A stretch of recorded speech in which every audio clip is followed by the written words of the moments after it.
Gadis-gadis yang sedang memotong rumput merasa kepanasan. Setelah mereka melepas baju, mereka melihat seorang pria berjalan ke arah mereka. Kalau hal ini tersebar, mereka pasti akan dihukum mati. Mereka pun segera mengenakan baju mereka. Setelah melihat lebih dekat, ternyata itu adalah Jojon. Mereka pun memukuli Jojon karena kesal. Mereka juga melempar Jojon dengan kotoran sapi. Jojon kaget dan berteriak akan melaporkan mereka setelah pulang ke rumah. Gadis-gadis itu tidak memperdulikannya. Mereka berlari ke puncak gunung untuk menyaksikan rombongan pengantin. Wanita yang akan menikah itu adalah teman mereka. Namun di hari bahagia ini, pengantin wanita malah menangis. Dia mengikat tali ke atas kereta.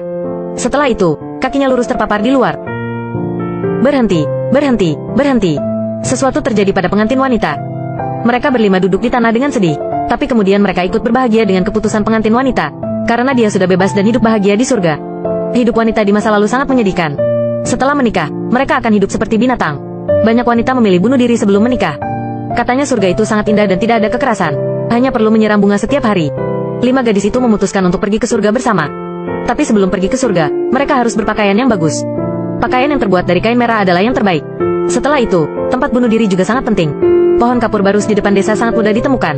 Kalau hutan di belakang gunung sama sekali tidak ada yang melewatinya. Bagaimana jika mayat mereka membusuk dan dipatuk burung? Tempat penyulingan minyak yang terbengkalai di tepi sungai adalah tempat terbaik. Tempatnya strategis dan tidak tertutup. Dekat sungai dan udaranya juga bagus. Setelah itu mereka pergi untuk memeriksa tempat itu. Setelah melihat sekeliling, lingkungannya sangat indah dan bagus. Masuk ke dalam ruangan, mereka melihat kebetulan ada 5 balok. Tinggal menyiapkan tali yang panjang. Donna langsung mengusulkan untuk memilih hari bunuh diri. Dia takut ibu tirinya akan segera menjualnya ke pria tuberkulosis di desa. Lina tampak punya masalah. 2 hari lagi ada pameran kuil di desa. Dan dia ditunjuk untuk memerankan Dewi Kwan Im. Bagaimanapun juga dia harus menyelesaikan tugas ini. Mereka hanya bisa mengundur hari. Hari pameran kuil pun tiba. Lina memegang botol Dewi dan menaburkan cairan suci. Penampilannya terlihat bijaksana dan baik hati. Semua orang tidak bisa mengalihkan pandangan mereka. Lina pun mendapatkan banyak uang dari perannya itu. Dia memberikan uang itu kepada ayahnya. Dan memberanikan diri menyuruh ayahnya membelikannya kain merah sepanjang 3 meter. Sesuai dugaan, ayahnya menolak.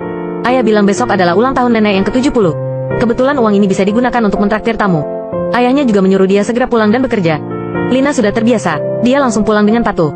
Melihat Lina, rekan kerja ayahnya, memuji Lina sangat cantik dan pandai bekerja. Siapa sangka, ayah Lina malah berkata, tetap saja hanya bisa membuang-buang uang. Kebanyakan orang berpikir bahwa anak perempuan dibesarkan untuk orang lain. Saat menikah pun harus menyiapkan mahar untuknya, menghabiskan uang dan melelahkan.